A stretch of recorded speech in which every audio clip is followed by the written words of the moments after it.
Senate Bill 447. Imagine this. Imagine your city holds its local elections in May, when turnout is low and most people are busy with work, school, or family. City leaders want to move those elections to November, when far more people already show up to vote, but state law no longer lets them change the date. What the bill says it does? Senate Bill 447 says it gives certain municipalities permission to move their local officer elections from May to the November election date so more voters can participate. What it actually does?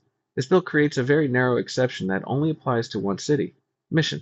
It allows Mission to move its elections to November, but once it does, it loses the ability to ever choose another election date in the future.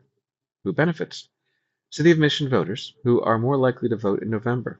Mission city officials, who get higher turnout and clearer election scheduling. Who pays the price? Other cities that went to the same option but do not meet the bill's very specific criteria.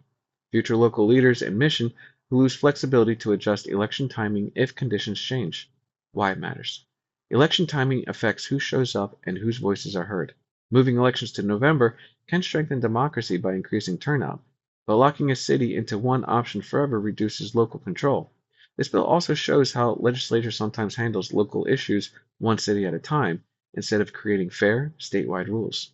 Questions to ask your lawmakers.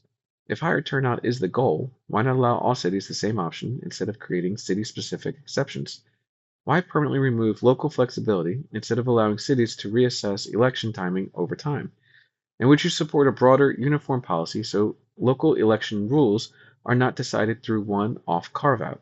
Bottom line, Senate Bill 447 helps one city boost voter turnout today, but it does so by trading away local flexibility and setting a precedent for piecemeal election loss.